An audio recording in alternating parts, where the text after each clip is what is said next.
Therapy dudes, take away your stress, put you in a good mood. If you had them over, they would eat up all your food. It's time for therapy dudes. Hey, we're the Therapy Dudes. I'm Dan Fox with Andre the Giant, and we are digging into part two of how to support the process of end of the semester academic stress challenges and how to kind of be successful through that process and what we can do as students and also as parents to support the situation.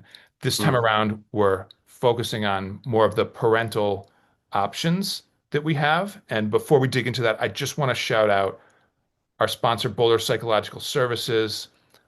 They have a tremendous amount of online resources, including a network of therapists that you can tap into based on their expertise and what you're looking for. Check out Mm. boulderpsychologicalservices.com for all your therapy needs. I just got to do this. Andre the Giant. I love it. Um, Andre, we are digging into the parental part of this challenging time in the year where finals are coming. Right. The fruits of our labor academically are going to be playing out for better or for worse. And a lot of times it's for worse. And I wanted to talk about two things that I think parents can be doing to support this situation. Ooh, let's hear it. One of the things is that our kids are not experts on executive functioning skills. Really?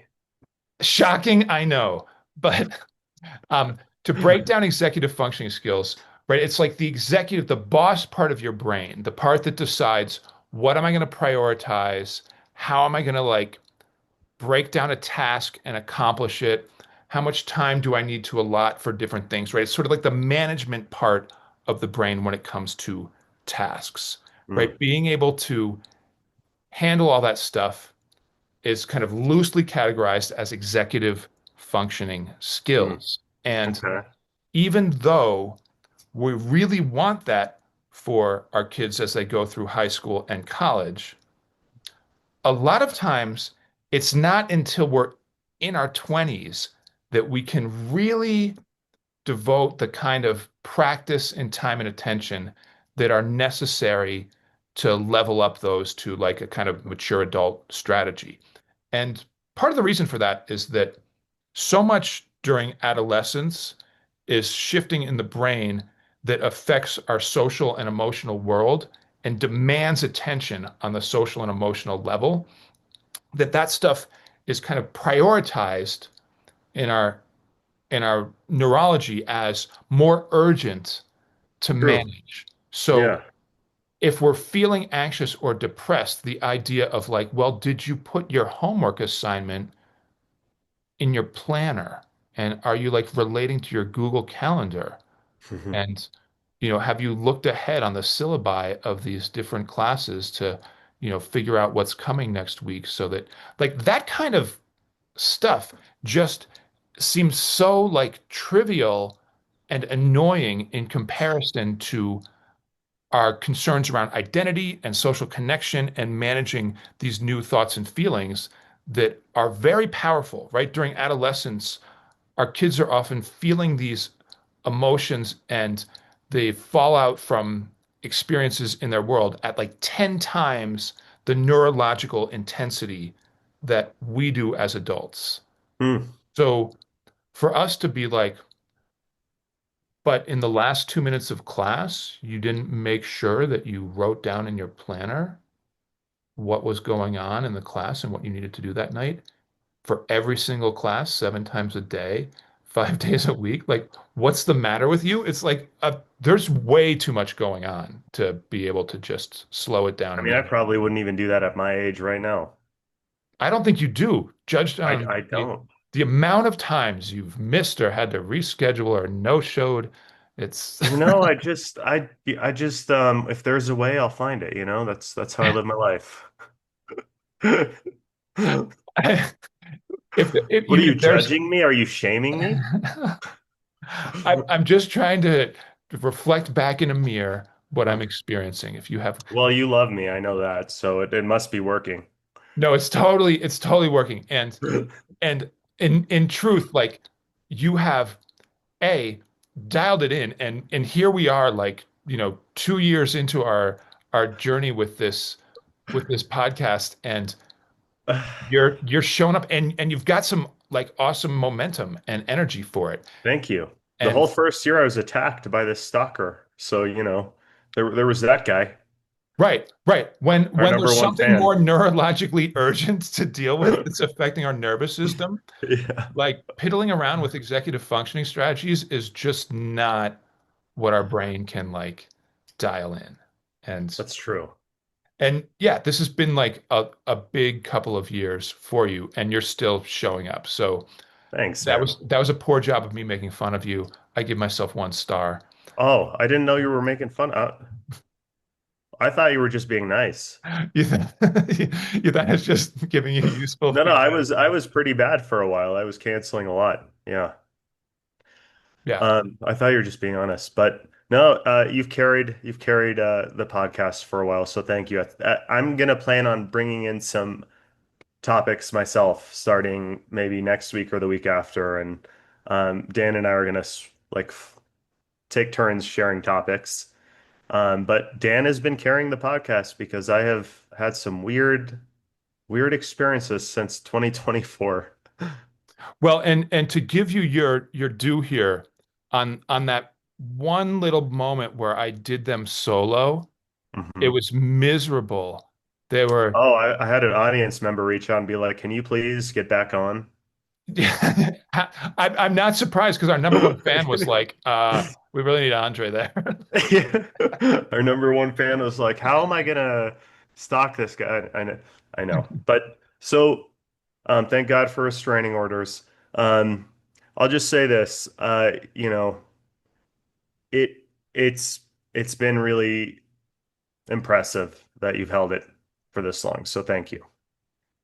Oh, I think thank you. And I think it also relates back to what the second piece is with parents about, trying to figure out how to be supportive. The first one was executive functioning skills. I'll get back Mhm. to that in a second. But the second Right. one, in my mind, is having regular check-ins about how it's going, having meetings that help to just sort of calibrate what the parent expectations are, what the kid knows is sort of on their radar in terms of goals and responsibilities, and being Yeah. able to give feedback over time so that our kids are learning how to track what they're doing and what the results are, right? Part of Yeah. like developing executive functioning skills is having enough experience to realize like what does it actually take in terms of prioritizing time and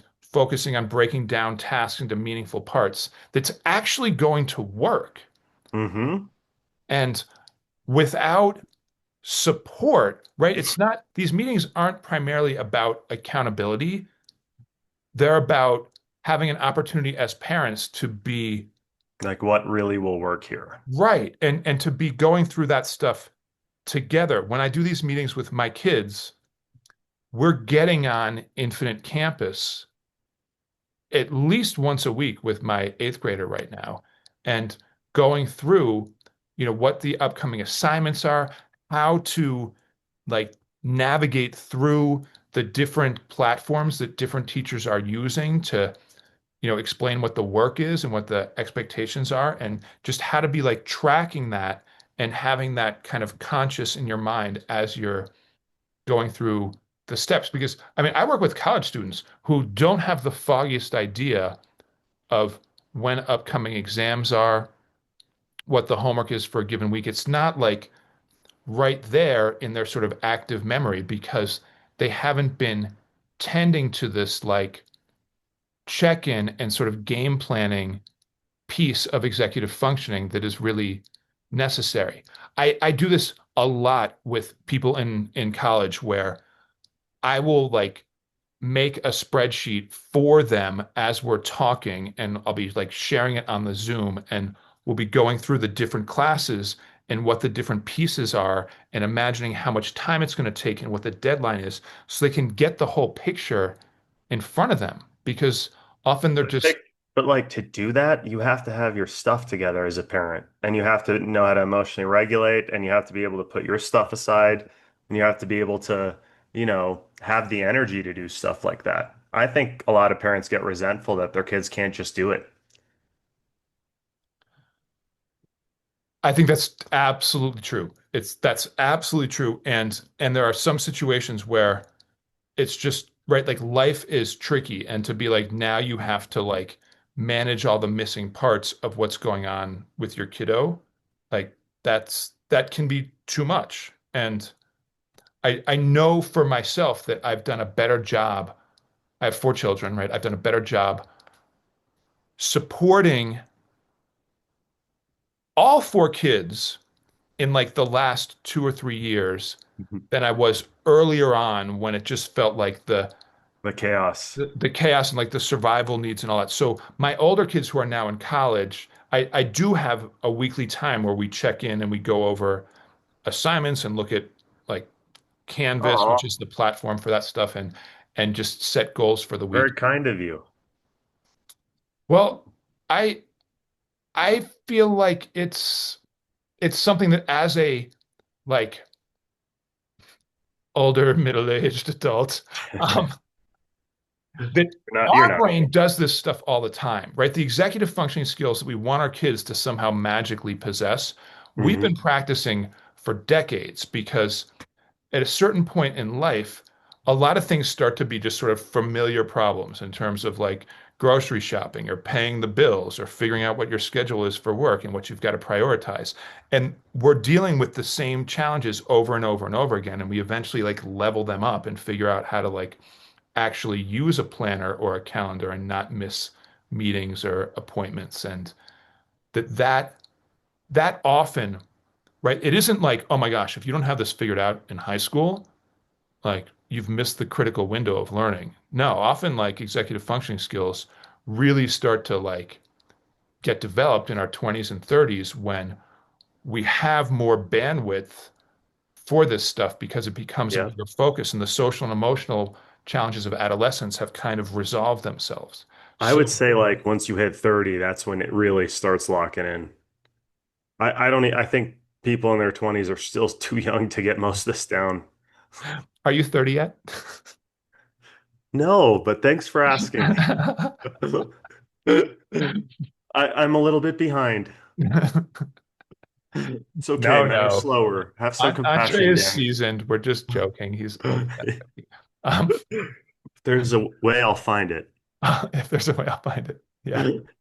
Um, so I think for parents to be looking at what your kids have on their plate, we just naturally are sort of breaking it down and imagining like what are the steps to study for a test and things like that in a way that it's just not like on the tip of the tongue for our kids. It's a much harder process. So if we can partner with them on this piece, I think it's very useful. And like you said, a lot of times we don't have the bandwidth for this No.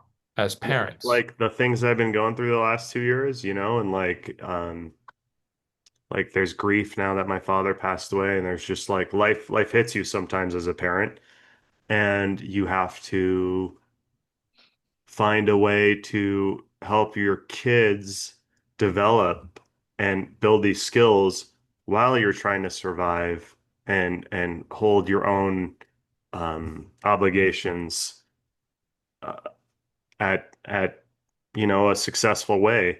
So I don't know how a lot of parents are expected to break down, the kid's schedule like the way you're doing. You should probably share how you're able to have like the tolerance to do that. Where I'm at in my life right now, I've got a 4-year-old daughter, and that's hard enough, like just going to work, dealing with life stressors, life is great, but there's always stuff to do. But like trying to potty train her still, she's pretty much potty trained, but she just turned 4, but she still, makes mistakes and her attitude, because she's a little girl and she doesn't want to wear that because, it doesn't look the way she wants and all these little things you got to put up with and you have to emotionally regulate and teach them to regulate. How do you do that as a adult with, young adult kids, Dan? So this is, I think, a great question, and it speaks to, at least for me, the journey that I went through Mm, from times where I think I was much less effective and just didn't have the bandwidth to be able to do that to, yeah. you know, these days where I feel like I'm more dialed in. And there were absolutely times, that I was completely like maxed out at my limit, just trying to like keep things afloat when the kids were younger. And, that sandwich generation time where you're dealing with young children and also aging parents was like a Oof. tricky time. But I'm also like a decade past that, right? My Yeah. parents passed away 12 and 10 years ago. So Okay. that just that whole process, which takes so much, as you know, like of our life force and our time and energy, just trying to work with that and the emotions that come with that and processing those experiences are very, very difficult. And Yeah. to have my career where it's at now is is much right. It's in maintenance mode. Like I don't have to do a lot of marketing. I don't do Mm, any marketing, right? Like I've been fortunate enough to stay in the same place for a long period of time. So the like word of mouth awareness of, that people can come see me for therapy and that I'm effective with, a certain group of people that like that's that's I'm awesome. I'm lucky that I've been doing this for like 24 years and that in the same place, right? And that really, That's really awesome, Dan. Congratulations. right? So that part, I think just being gentle with ourselves around like what our limits are, right? There's only Yeah. so many hours in the day and we have to have Take care of time, right? We ourselves. have to take care of ourselves and sustain ourselves. Yeah. And the parts that I think were like actually more challenging parts of the journey were learning how I actually needed to take care of myself over time, right? Like what was going to be necessary in terms of, I mean, just the like the basics that we talk about a lot, like Yeah. diet, exercise, sleep. Yeah. Like what am I doing to actually keep my life force and my energy like at a decent workable place? And also, what was I doing that was like piddling away time in my life by just playing on my phone or like, binge watching shows, and Right. that there were certain times of the day, often in the evening, where I just kind of felt like, all right, it hits 6 o'clock. I've like gotten my kids through school for the day, gotten them like where they need to go, done my own work. Now I'm Mm, exhausted. This is me time. And yeah. very gradually over years, that window of time went from something that I feel like I was very like stingy about and feeling this is Sure. my time, like Yeah. I've suffered all day, to feeling like the my day hasn't been so draining. I've been able to figure out how to have more balance and do some self-care during the day so that that evening time, I now kind of feel like it's like now I'm kind of looking at my four kids and going, all right, like who needs some fuel in their tank? I know. Or I actually think you're very loving with your kids and you have a very like you're a very good example on how to take care of children and like I've seen you get frustrated too, but just the mentality you're speaking about, Dan, and how it gives you energy. What you're basically about to say, I think, is that it gives you energy to to yeah, do oh, these things for them, it's it with has them. increasingly become something that is very satisfying for me Yep. to be watching my kids grow and wanting to like help fuel their tank and just to spend time with them and connect with them. And And I'd imagine the reason why it's very satisfying is because you changed your narrative about what was going on with them. You didn't make it about how they're, just, effing off and all these personal narratives about why things aren't working. You actually said, okay, life is hard. I don't fully understand why this isn't working, but I love my kids and I'm going to take time to understand why it's not working. And as you got to know deeper and deeper, I remember last year you were almost in tears one day. I said, "What was wrong, Dan?" And you said, "My daughter is starting college and it's a struggle for her." And you actually felt what was going on with her because you and her had worked so hard on building her up. And then she started to kind of, in the beginning at least, like, fall under the pressure. yeah, And the empathy and the connection and the understanding was there. So now it doesn't feel like a burden to help because you actually you overrode the narrative you had about why your daughter might have been screwing off or your son or whatever, right? yeah, Does that make sense? Does that track? yeah. Well, and I think the narrative shifted, and also I like both of my kids who are in college, I feel like did their part and Yeah. had moments that things were sort of in an academic crisis place and Mm. got to a better place and had moments where their mental health was in a challenging place and were willing to like take a team approach with me and Rachel and to figure out like what do they need to do with their mental health and with medication to be able to get the support they needed either with mood stuff or with ADHD stuff so that they could Sure. actually be able to like get the job done and take care of what was in front of them at the college level. Mm. More than half of people who start college don't finish. And of that I know, group, isn't that startling? right? Crazy. And but of that group, half of them don't make it to the second semester because the jolt of that like transition from being at home and having, some accountability on some level from your parents and Mm. also having teachers who are generally like 100% focused on trying to help their students pass and will create extra credit possibilities and things like that. By the time you're in college, often like the professors don't know your name, they don't know what grade you're getting, Oh, and they're it's way less certainly not gonna, structured. right? They're not like emailing out like, "Hey, I noticed you missed three assignments. Like, what can we be like?" That is very rare on the college level. They just Right. consider like, "You're adults. This is your responsibility. I'm not here to like caretake you."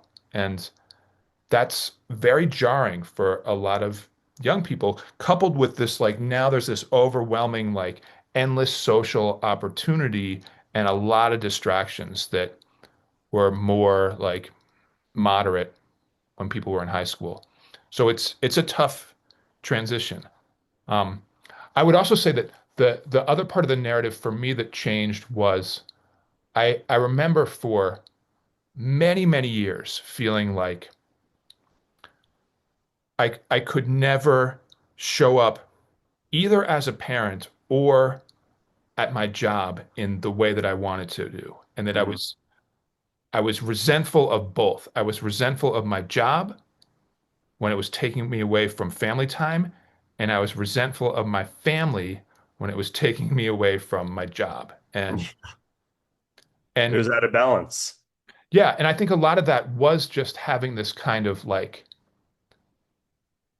self narrative or expectation that I should be like knocking this stuff out of the park in a way that like was just, masterful, legendary, whatever. And that it just didn't feel that way at all. And I had to adjust my expectation of like what is like functionality and success look like?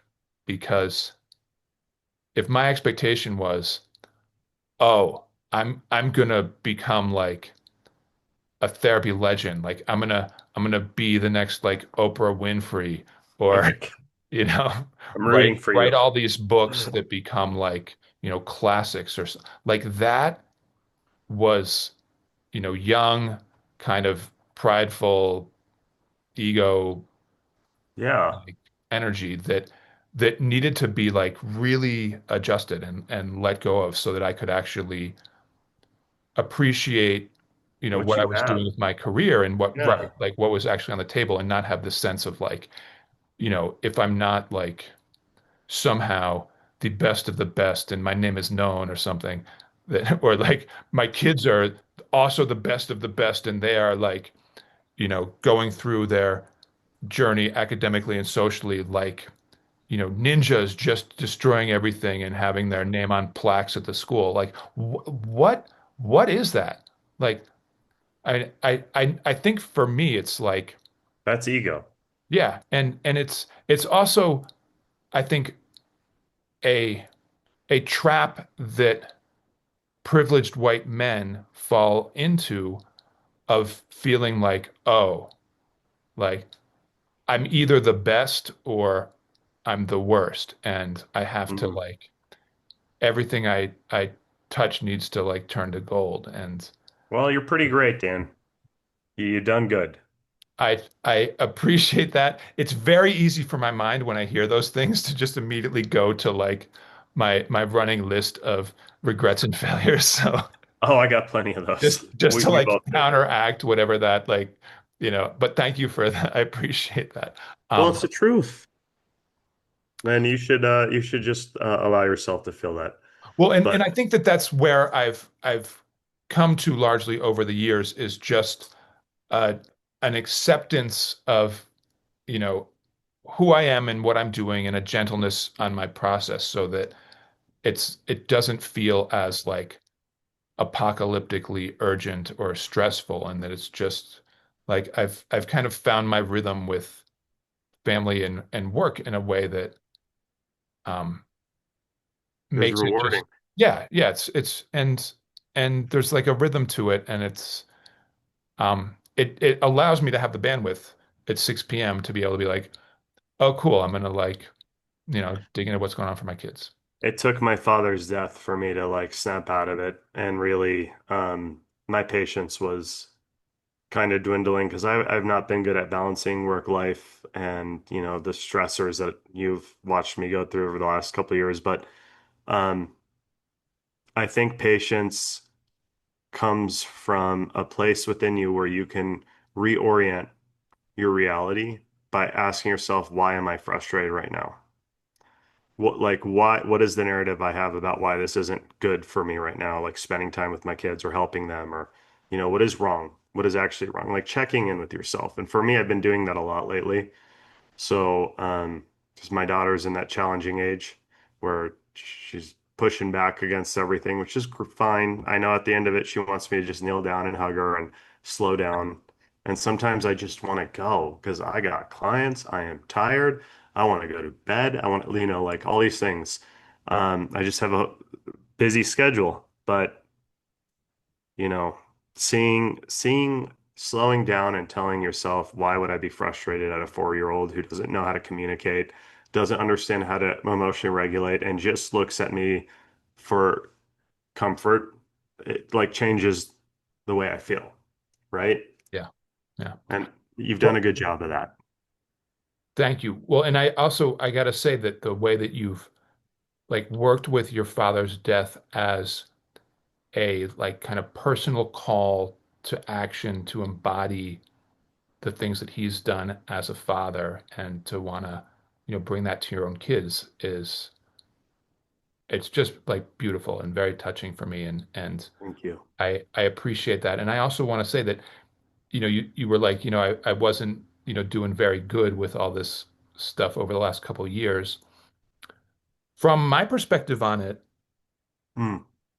like just the ability to continue to get up and put one foot in front of the other and keep your like relationship with your family and with work intact and to just not collapse was heroic. Like the struggles that I was having, I think were largely internally generated by just my own narrative and thinking. And what was coming at you was like the external world being like very like unfriendly and Yeah. just throwing you like tragic curveball after tragic curveball. And Oh, you're on the other end of that in a way that like I think when you like get some distance from that period of time and look back on it, there'll be this sense of like, wow, like, you weathered the storm and kept moving. And thanks, man.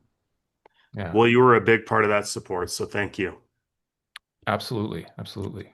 Um, Well, I think I'm thinking next week, if not next week, but the week after, I want to introduce a topic, and we'll see how that goes. Woohoo! All Yeah. right, all right. We'll look forward to that. Okay. Um, thanks for listening. Like, subscribe, leave a comment. We will see you next time. Therapy dudes, take away your stress, put you in a good mood. If you had them over, they would eat up all your food. It's time for therapy dudes. Therapy dudes, take away your stress, put you in a good mood. Oh, how do I stop this? I'm pressing the record Every time. button. Right? It's like you'd think I would figure this out.